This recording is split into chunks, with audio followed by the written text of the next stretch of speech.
Hi, Cancer. Welcome to your quantum reading. This is for Cancer, Sun, Moon, or Rising. Welcome to my cross-watchers. Cross-watcher, maybe you're dealing with a Cancer. The message actually just could be for you, so feel free to take it however it resonates with you and your situation. Keep in mind that these are general and timeless readings. If you guys are wanting to check out any of my services, my website is linked down below in the description box. I just post more things on, I'm sorry, you can also follow me over on Instagram. I just post more things on quantum physics, crazy things that I play around with over there. So you can jump over there if you want to. And thank you guys so much for liking, subscribing. Thanks for all the ways that you've just been here and supported the channel, whatever way that is. Wow. So yeah, let's go ahead and dive in. Here we go. Okay, I love this card. Where did I just get this? Leo? Maybe there's a connection. Doesn't matter. All right, let's dive into these cards. Here were the first two that popped out. So we have Ren. You could be dealing with another air sign, possibly an Aquarius, Libra, or a Gemini. I don't really know. There's just a lot of energy, air energy in here. We have the Wren and the Raven. Courage and humility. Okay. And then we have Raven with magic and destiny. This is really interesting. So ravens, see how there's a little skull right there? Okay. Don't deny the magic here. Okay, like this is really interesting energy. Every time it comes out, I love diving into the archetype of it because it's like there's an energy here that is small in some way. It could also be happening in communications, but it's like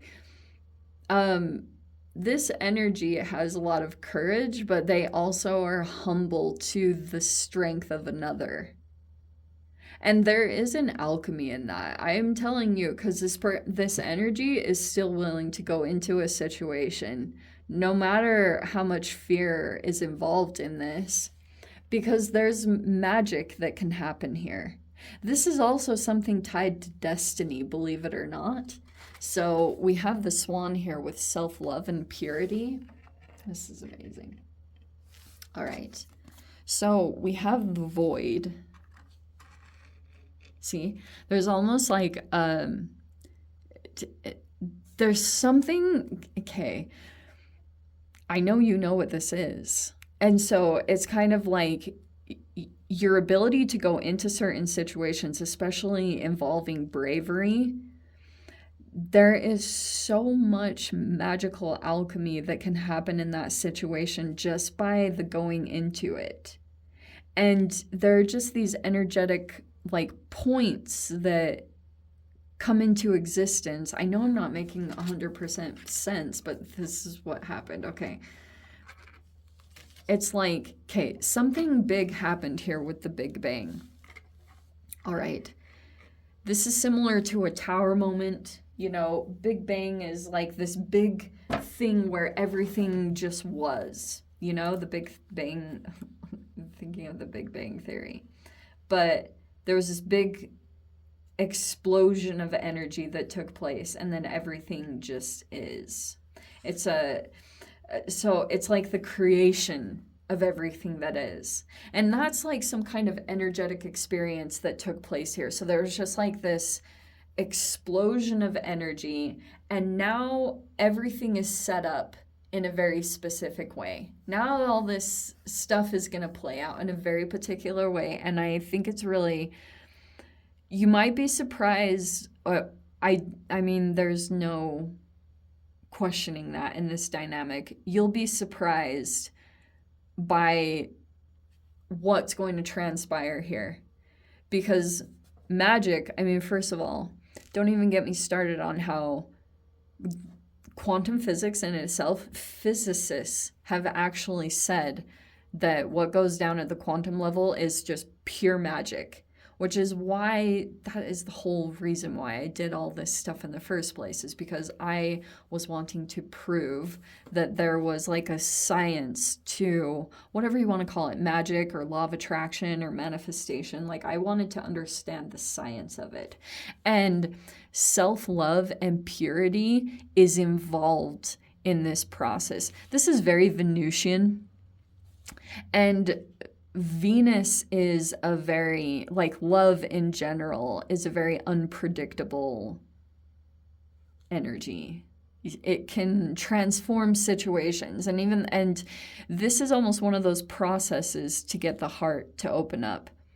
It's confronting some fear, that typical saying, like, courage doesn't mean the absence of your fear. Like, your fear will be present, and your ability to go into it and exert yourself in a very humble and courageous way is where the magic happens. There's something literally that unlocks. So some of you guys, this could be highly tied to your destiny and your ability to, like, it's not even so much, it's just that you're being present in it, not pulling back. You're still asserting your energy into the situation. And there's a lot of alchemy that's taking place within all the interactions, especially if there's multiple, right? Because the big bling is this explosion. It's something, and now all these pieces, it's going to bring expansion, and it's going to open up the heart. Like, I've talked about this previously. There is this really sweet girl that I've seen on YouTube. What is her name? Something Fairy. She's an artist.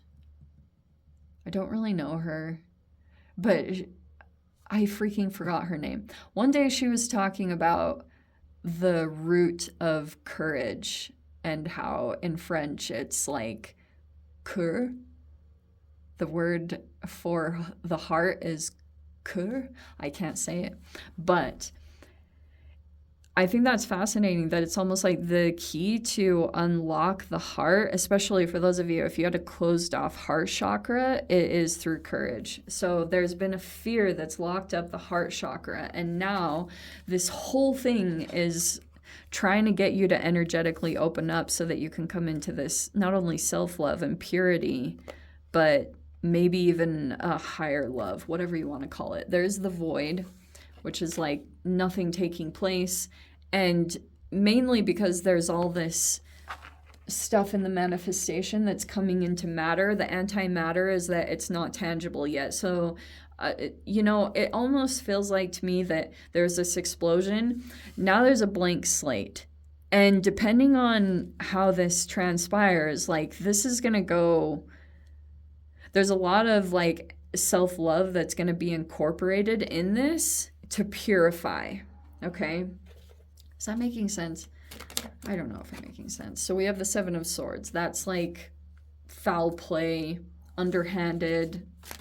Maybe it's even like whatever the strategy was, but that's some kind of taking advantage. And that could have been involved in this Ren energy. We have the Seven of Cups. Wow, 2 sevens.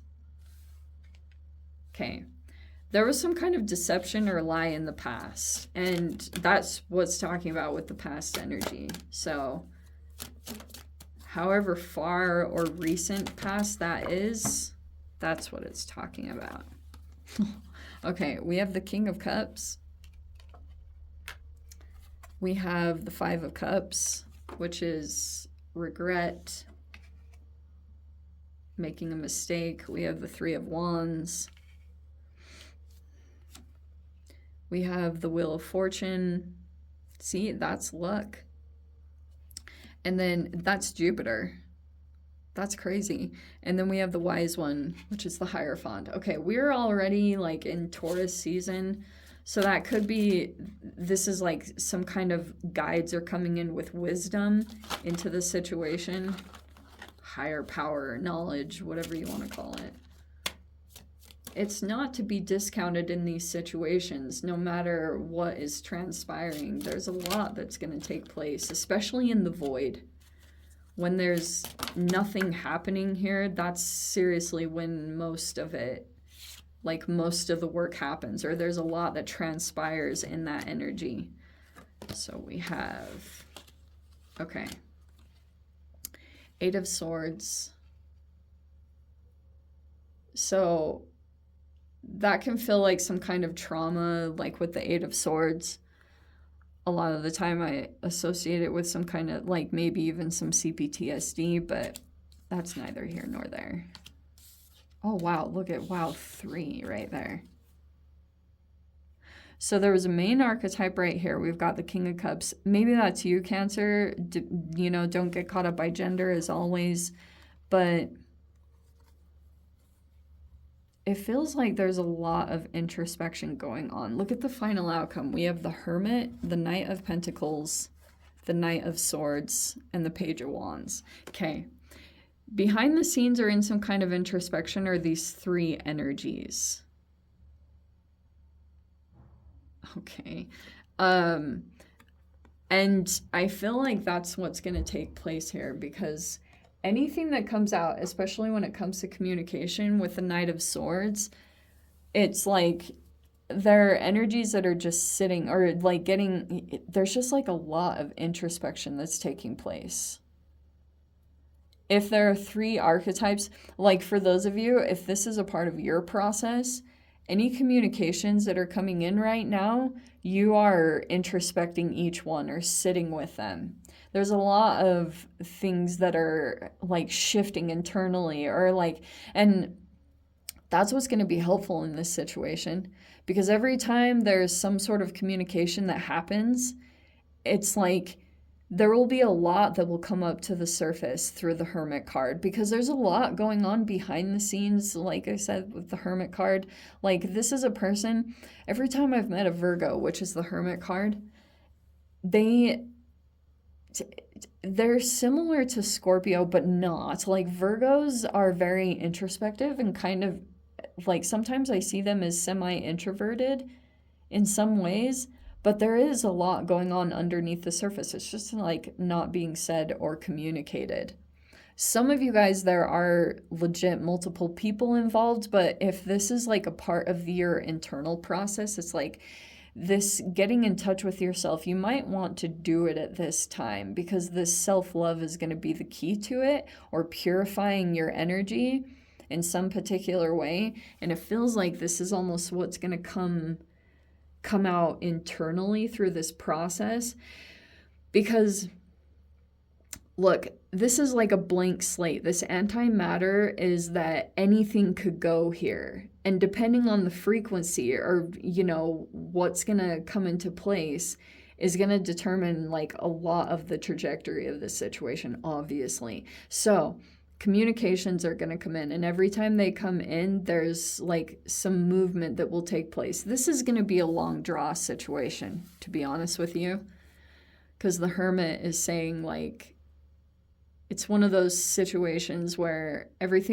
time something comes out, there's like going within and feeling either on the next steps or movements, and it's going to be a very step-by-step process. That's why this antimatter, it feels like something that will transpire over a period of time, whatever that looks like. So it's one of those like to be continued readings. That's interesting.